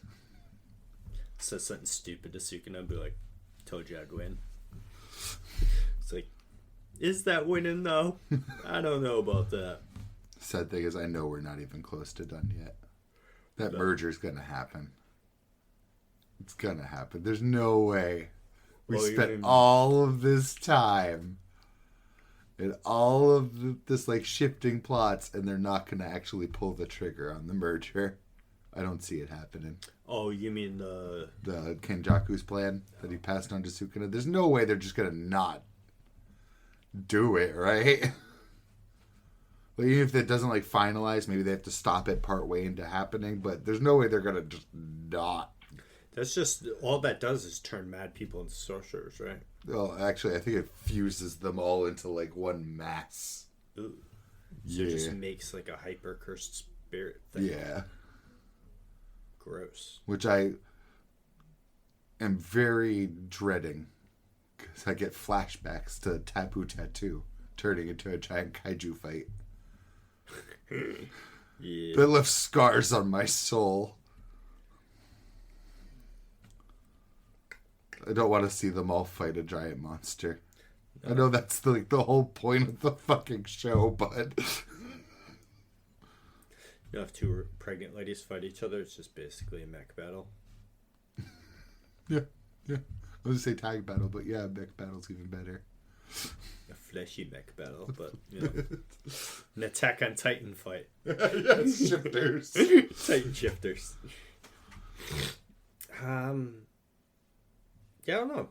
I would think that you would be right in saying that the merge would happen, but at the same time, I don't know if Gege is gonna want to do it, because you can tell he wants to end the series, but at the same time, he's stretching shit out. Sukuna wouldn't want to do it. Like, I don't know if Sukuna gives a fuck.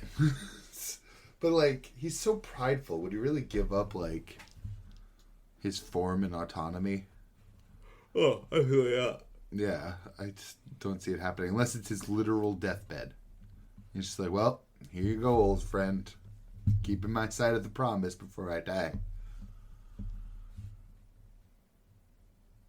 Well, he actually has to keep... He can't hurt Megumin, right? Because that's part of the binding vow I made with you. You said that... It was part of the 1 second. Oh, yeah. You're right. I'm very right. He already hurt Megumin. Not physically. He would get around it for Spiritually. Sure. But yeah. Spiritually, mentally, just all the other ways. All the other Lees. Poor Megumin. Poor Megumin. So you people who got shafted. I really don't like how they handled his sister, though. It's just like, oh, random sorceress put in her body. It's like, I liked the reveal. That was about it. I like when it was first revealed that she was actually like a sorcerer put in there, but I just didn't like Yorozu that much, so it really dragged it all down. I still just don't like all the time travel bullshit that's happening with the calling games in the first place. Is it time travel to be revived? Was the Great Ninja War time travel? No, I guess not. But I mean, I still kind of agree with you, but. Well, yeah, because it is more revived, because like Kashimo died of old age, and then in the Edo period. I actually just saw a full timeline someone put together of like the prehistory of Jujutsu Kaisen. Nice. You know, I can't corroborate like half of it. So hey, it happens. But if it is true or like accurate, it was very interesting. Mostly for what Kenjaku is doing the entire fucking 2,000 years leading up to the story. The Heian period that long ago. Yeah, because when I saw the timeline, the gap between the Heian period and like Kashimo's time alone was huge. It won't be that far away. There you are. So yeah, because like the beginning of the Heian period was in 800. Kashimo was born in the 1600s. So that's double. Yeah, 800 years later. Yeah. So I like some of it. I could take like half of it. Because I like the idea of like the strongest person from the Edo period is here. And like Ishiguri, I don't even know what period Ishiguri's from. He has a pompadour. I feel like it can't be that ancient. Like that old. Okay. Right. But at the same time, you never know. Yeah. The pompadour has many ways.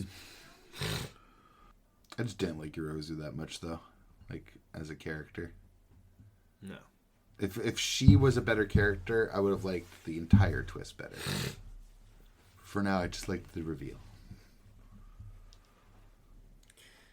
It's not even just that. It's just the fact like her entire character is just based around being obsessed.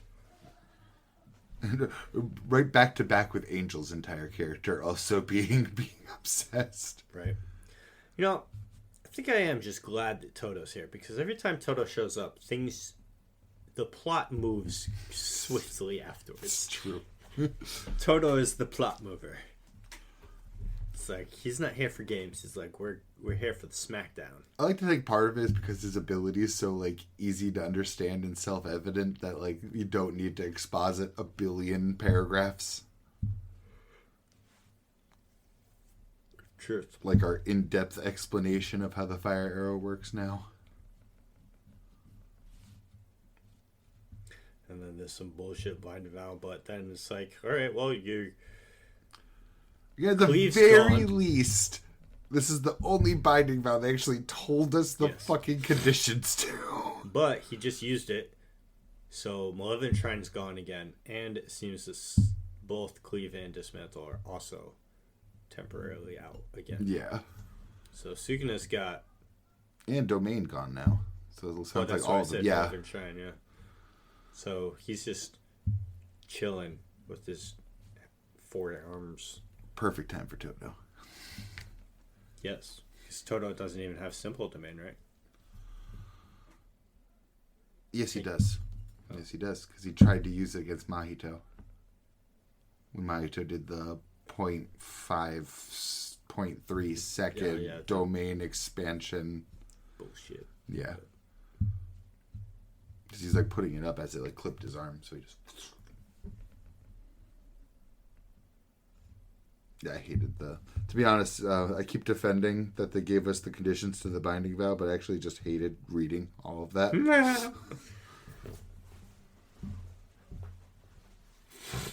So much time on just reading how this fire arrow works. Both how it works and the conditions to use it, and why it's not. Why he couldn't use it before and why he's using it now. Oh my god. I don't care about the rules. I don't care. It's true. It bothers me when the chapters read more like a thesis of the power system than an actual story. Yeah, and it's been like that for a little while now. It's like every chapter you open, the first page is just littered with text. All in about the power location system. At a separate time than what the current chapter is. Imagine if every single one of these boxes was used for character dialogue. Like, I would be so happy. Hey, listen, the narrator's got to make money too. Those voiceovers come the anime time. God, I wish we had a narrator right now. I wanted to get these fucking cutaways to before the fight and then cutaways to an Alice in Wonderland table you're eating at. Just gonna have to get an audiobook of fucking JJK moving forward. Oh my god, it kills me, man. And then another cutaway of Todo talking to Mei.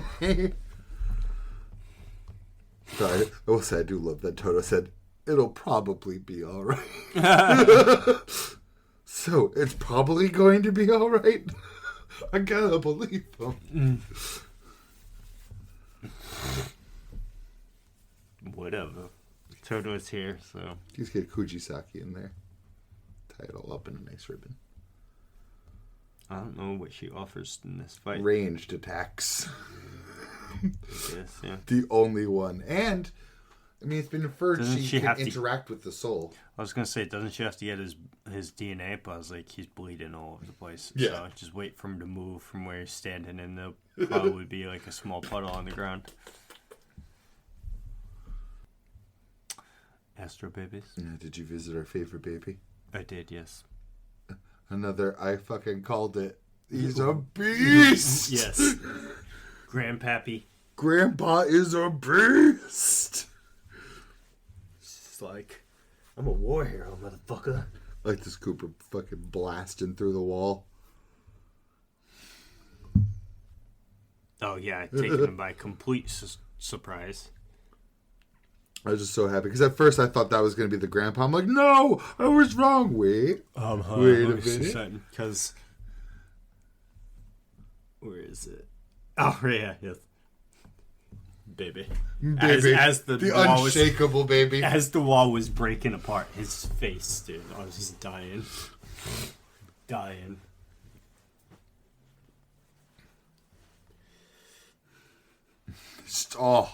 Oh, when Grandpa comes into frame throwing the guy that attacked him. As soon as he's like, yo, I was like, yes, there he is. As soon as I saw the little flash behind him, I'm like, oh, I'm in for some good. Like, good.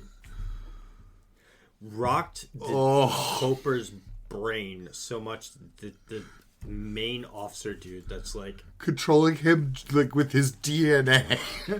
got rocked. I was like, damn, how hard did he hit his head? The fucking shots of him after the grandpa's face. Oh, yes. Gold. They screenshotted all of these. Good choice. You've got some nerve. You know who I am? I'm the grandpappy around here. Oof. Even struck fear into Chip from that distance.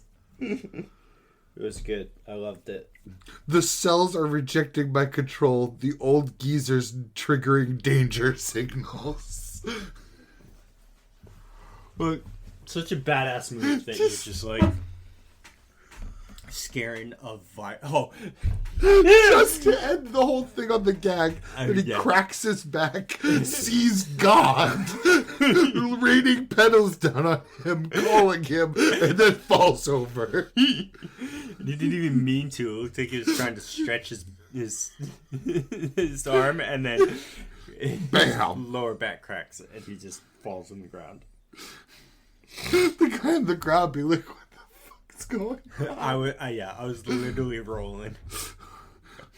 I was like, this can't be real. So I was already like, huh? And then him seeing God.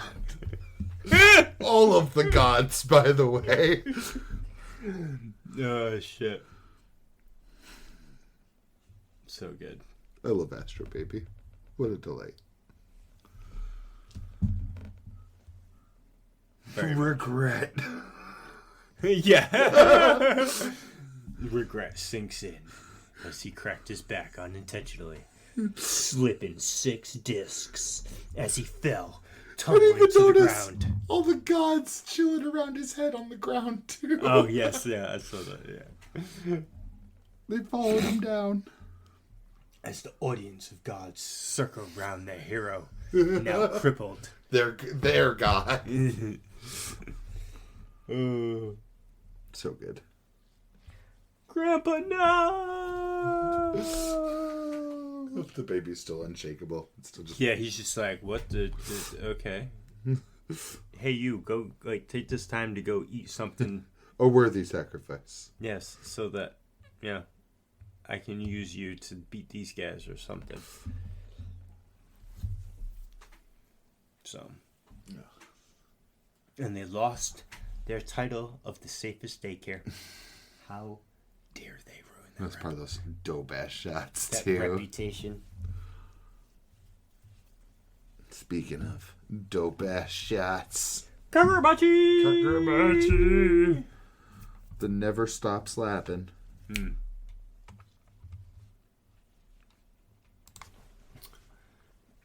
Another banger chapter of the Kagurabachis. As always. Let me pull up the chapter, actually, so I know what the fuck I'm talking about. Kagurabachi!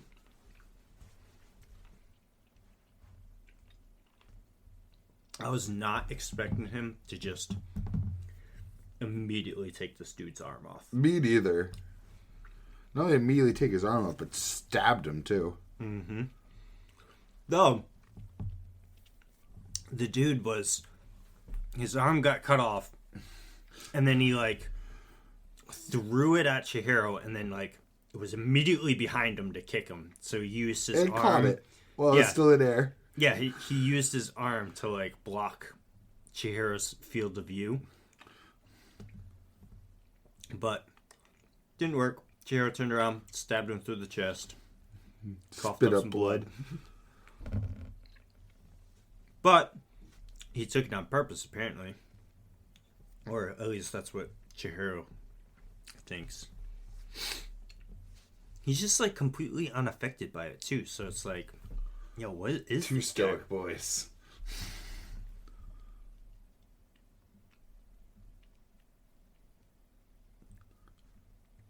And now Chihiro's just going through his mind, being like, yo, he still hasn't used whatever he has as magic. He's like, This is the difference between having a simpler power system. All of this exposition feels good this chapter. Because it's all understandable things. Mm-hmm.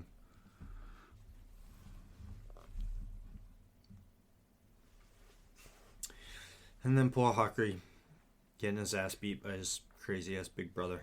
But also stepping up. I do like this admission here. I'm just reading through some of the bad guy's internal thoughts. Mm-hmm. Where he says, I have no idea what he's capable of. It's a nice little nugget. Because he seemed to come in all prepared and shit. But in reality, he doesn't know. I think that's Chihiro. Oh, is it still Chihiro? I think it is. Oh, yeah. He hasn't used his sorcery in the battle. So, yeah, that is Chihiro.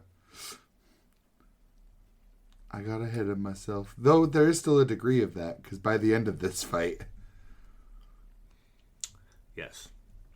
But Paul Hakuri getting his ass beat, but Mr. Shiba flashback showing him that Hakuri has the capabilities or the potential to use and finally, sorcery skills. Our first droplet of how sorcery works. Yes. Not that I want more exposition. I mean, I spent like 20 minutes railing JJK for it.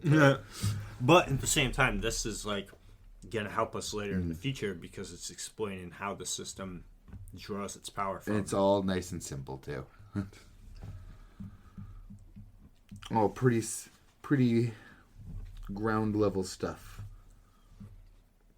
And he hits this guy with his older brother with an Isao.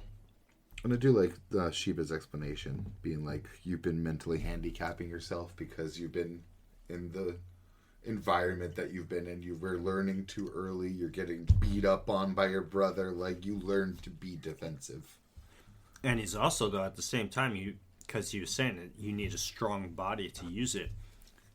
So being beat up almost kind of helped him. I mean, however bad that sounds. Yeah, because, but it prepped him for, like, the fundamental. But you just got him to push against the wall just in time for fucking Chihiro to just blast him. Blast, like, bad, too. Look. Yeah, he cut him right across the back. Mm-hmm.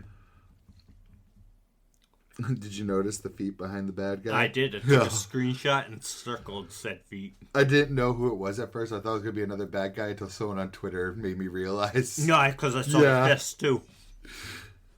I didn't expect that. I thought they were just going to get away from the guy and leave him behind. I didn't expect... Here comes a new challenger. Flamebone.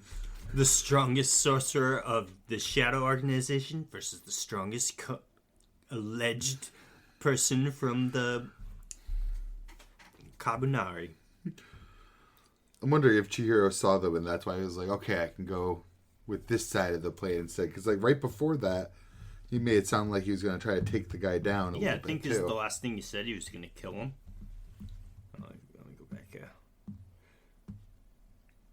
yeah, I'll kill you. And then it goes straight to Hakuri. God, I love this page where it shows like the three of them. Yes. Just the rule of cool always works in Kagurabachi. He definitely has that down pat. The way he skillfully cuts away for half the chapter just to bring Chihiro back in right at the end there. Where are you seeing those double page spreads? This one? So it's like a half page spread. Oh, go. I mean, they looked like color for a second. Mm. Oh.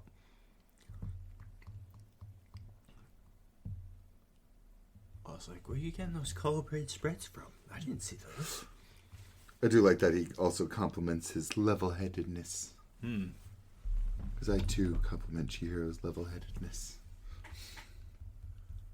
Well, he got it under control this chapter because, like, when this dude first showed up, he was definitely not. Nah. He was like ready to go. Pissed.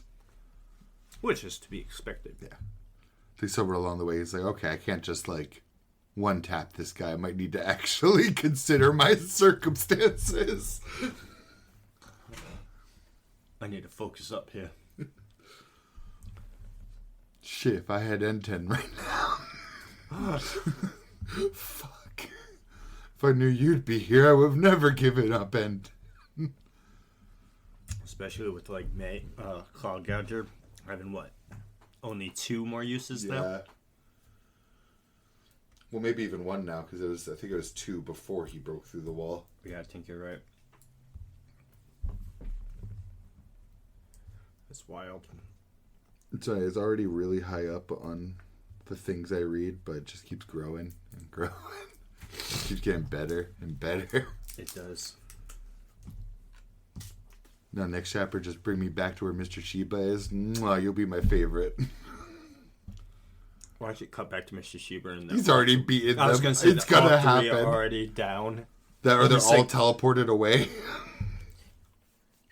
Because it's like seriously though. All he has to do is grab onto one of them and teleport to the, like, 300, like... As far away as he could. I don't know how far up he could go. I mean, he went up pretty fucking far that one time he did. Mm-hmm. So, just do that, like, 400 feet above the Pacific Ocean in the middle. And then just separate from each other, teleport back. Now, he's going to fall, and even if the fall doesn't kill him, he's in the middle of the Pacific Ocean. Yeah. Fuck it. How fuck is he swim into anything? You know what I mean? He's gonna drown eventually. Just you can't swim forever. Yeah. I'm dying for the day we get some Shiba flashbacks. Or just any kind of backstory in general. Like, How why did he obviously seem to be such a good friends with Rokuhira? Seemingly the only. Mm-hmm.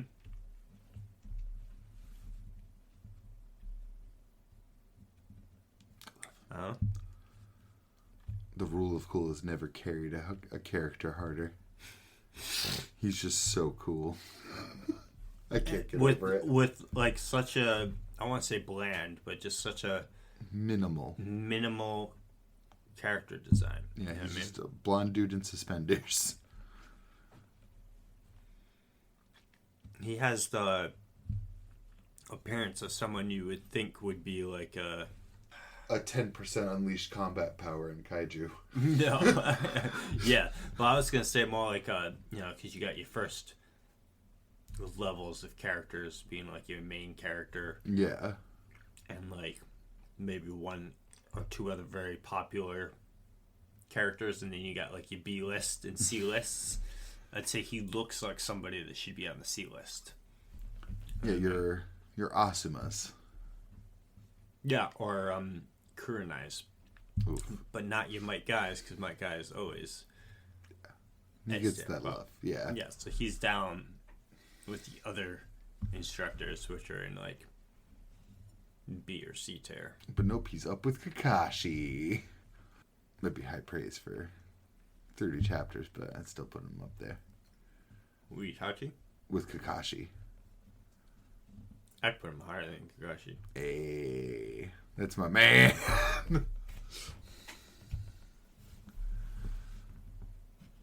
But Kakashi's pretty fucking cool. He is. But Shiba does it even more effortlessly. Well, actually, no, because we're really more talking about like character design wise. So Kakashi would be higher. Design and I'm talking like full package there. Yeah, okay. I mean, full package, Mr. Shiba looks more. Yeah, I'm saying like instead of being down there because of his design, he's actually up at Kakashi in reality because of everything. Yeah. But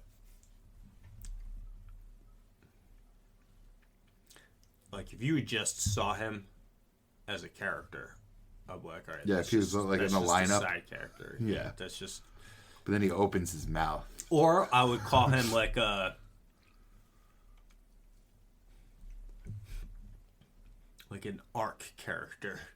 It's like, oh, that guy looks like he's important for a specific arc of the story. You know what I mean? Like, he was the mayor of Orangetown or some bullshit at fucking in One Piece. It's hard to consider as the mayor of Orangetown. He looked nothing like Mr. Shiba. I get what you mean, though. Like your VVs. Yeah. This character's going to be really important for 50 episodes. Well, maybe not so long with Kagurabachi, but yes. Yeah. Yes. I thought it was going to be something like that, but then... He keeps opening his mouth and awesome shit comes out. Yeah, which is obviously a great thing, so... Gosh, again, that rule is cool. Every time Mr. Shiba rolling up, yo, is this the guy Hakuri? Or, oh, damn, these doors are locked. Shit, how do you open these?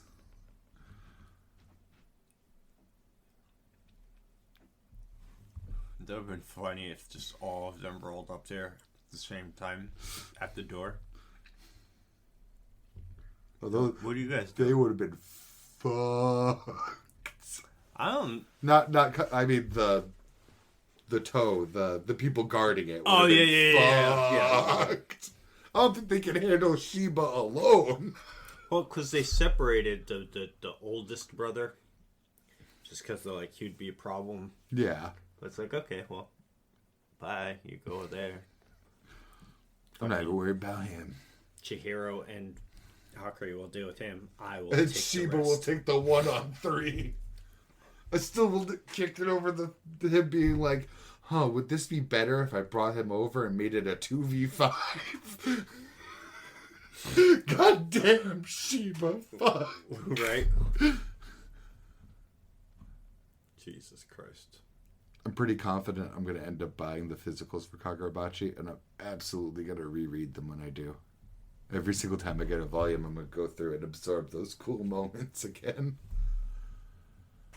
Something like that is a lot easier to say when we're on 35 chapters. It is. If we're at like 80, 90... Well, that's I want to get on buying it like now, because I think Volume 2 is just coming out.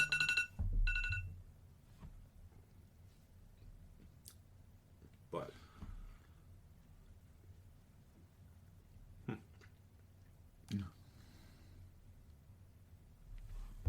Just never stop winning with Kagurabachi. Not right now. I know they're just taking W's. And I think a lot of it is too. They're just not.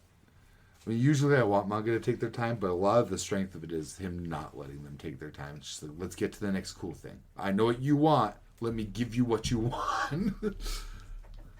Well, also too, we're getting a lot of answers right now about stuff that we thought we wouldn't get for a little while longer. I started to worry if they'd ever tell me how magic works. Yeah, right.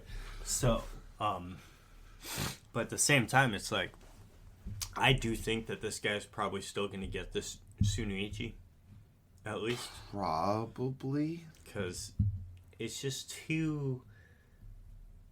But at the same time, maybe it's better off that he doesn't and has to resort to stealing one of the others, because it's like... It's one of those things we're definitely going to find out, because he's going to get N10 back. Yeah, but it's like, if this other dude does take to Shinuichi, how strong is is all of that. Like, the Shinuichi, that it's like... Well, they make it sound like the most powerful. Well, yeah, but like how... Well, I'm like stumbling on my words here, but how much more powerful than the rest are they? That now it's like, okay, so now he's got the Shinuichi. You can't just have the story then just go chase him down. You still gotta go with the others. Because if you take it, it's like, okay, let's go after the Shinuichi, and we take out the strongest one first. It's like now the shonen trope of everything has to get more powerful. You know what I mean? Just gets subverted, and now you gotta work backwards. You know what I'm saying? Unless it's stronger people that have those swords. Yeah, or more skilled. Or, you know, because also, too, they've shown a case like Shojo did it. It's like your... The more you use it, the more in tune with it. And I'm sure imagination of how you use the abilities is going to factor into how... We're already kind of seeing skilled those abilities can be. With the way Chihiro's like applying his N10 techniques to Cloud Gouger. Yes. So we're already kind of seeing that too, so I don't know.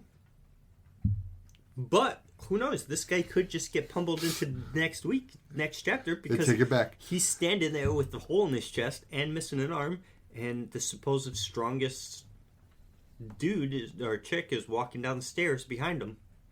Two thoughts. Because my original theory is that he's going to let the Kamunabi take Shinuichi, and he's going to let that lead him to the guy and Shinuichi in the process. Yeah. So I think that's his plan.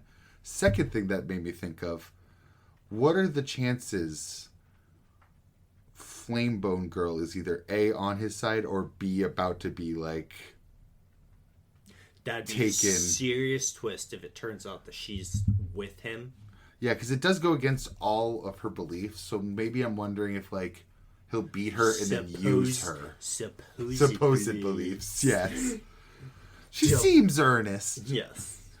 But there's also the risk that, like, he beats her and then can use her in some way. Earnest? Aizen seemed earnest. Yes, he did seem earnest. He seemed very kind and earnest until he stabbed Momo through the chest.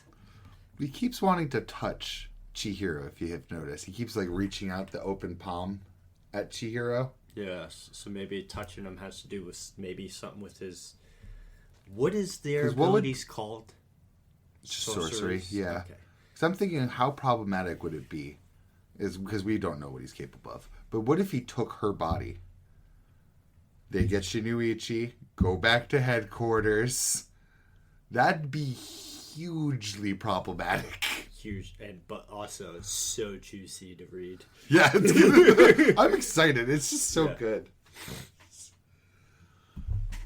It feels so effortless because it doesn't have to be complicated. It's just, again, just doing the thing and it works. Yep. It's teaching me I don't need complicated storytelling sometimes. I just need something that's fucking awesome. Yeah, I'm digging it. Can't wait till next week, and it's amazing that it just like Yukinobu Tatsu, the dude just doesn't take breaks. Nope. So, and you didn't read that, did you? I didn't. I'm sorry. That was such a good chapter too. I did read 3 Sakamotos. So you're all caught up now?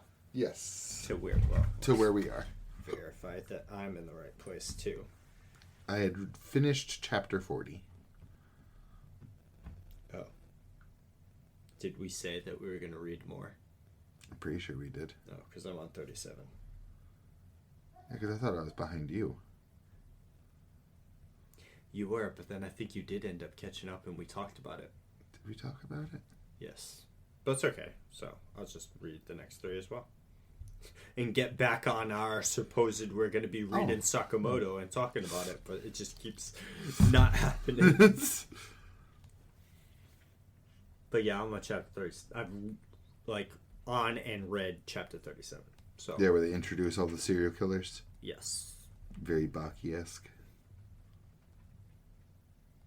Very Rokugai. Yes. Everybody's doing it. Everyone's doing it right now. Well, next time, You'll have 3 chapters to read for next time. Yes.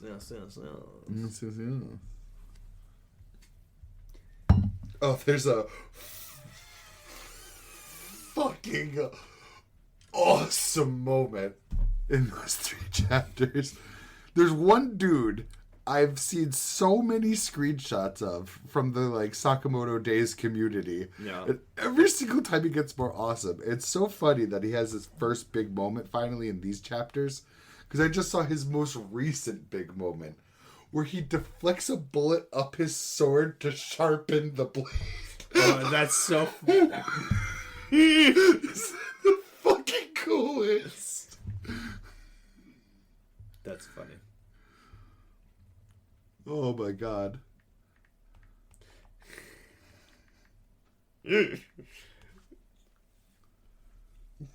Gun logic means nothing in To any anime. Sakamoto. There it is!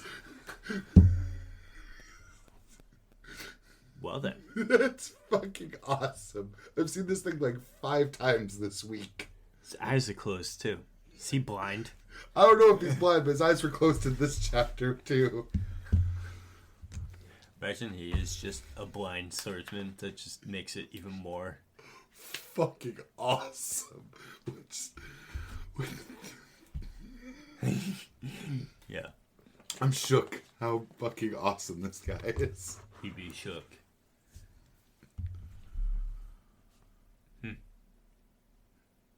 I'm even more excited for next episode.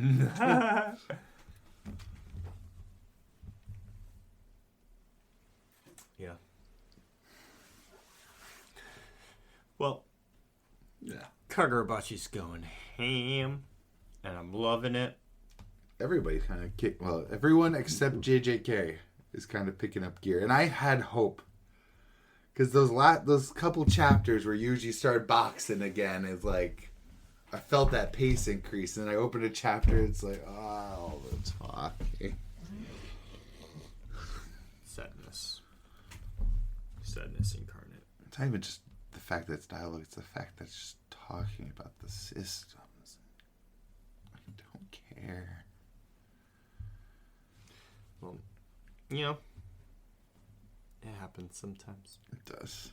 It just sucks because it makes me enjoy like the rest of the good stuff a little bit less. Does it? Yeah, because like those final like Choso talking to Yuji should have been like a really nice touching moment, but I was just dreading the last like 5 pages. So I'm just like, it shouldn't be that way. I want more of the characters talking to each other Right. instead of literally like. Well, I feel like too was that the first time that Yuji recognized or said out loud, Like Big Brother to like Choso. Yeah. It's like directly no caveats or anything, just Big Brother. Well, maybe during the time skip of Gojo's release to fight with Sukuna that Choso just told Yuji what's up. It's like, yo. But they still didn't tell Gojo that Sukuna's domain doesn't have a barrier. It's an open domain. And for whatever reason, Gojo just in his arrogance and hubris decided not to bring any cursed tools with him to a fight. Too cocky. That part I can almost believe at least. I have the 6 eyes and limitless. What else could I need? But it's like Sukuna wasn't afraid to bring cursed tools because he needed it too. Though he didn't use it against Gojo. No, but he used it after the fight to get the full transformation. Kakashi fraud. Yeah. Because if he didn't have that... He might have actually lost to like Kashimo if he didn't have that. I don't know about Kashimo because Kashimo never hit him with anything, right? I don't remember Kashimo ever hit him. Even though he was like super speed and creating anomalous phenomenons. Yeah, and it was just like dismantle. Stand tall, you were strong. Nah. It was almost like the opposite. It was almost like because they had that little conversation about love and being the strongest. It's almost like Sukuna like, nah, you're wrong about everything. Rip Bozo, you suck. Die. Yeah, basically what happened. Whereas Jogo's like, stand proud as a curse. You are strong. Oh, what? You're weak. Treating the curse is better than his own fucking people. I know. Right? But I think that's a good place. Yeah. I think I'm tapped. Yeah, not much else. Just I can go on about Marvel Rivals, but I'll save that for next time. Yeah. I do want to talk, like, briefly maybe next time about just Stellar Blade too. Just, like, maybe 5 minutes of it, because... I actually meant to ask you how you liked it, but we can save it for next time. Yeah, I mean, very much. So, good. There's some cool stuff that the game has that... It's just cool stuff. We'll talk about it, though. Absolutely. But... Dukes of Weave Down! Dukes of Weave Down! 62. Take care, y'all. Peace.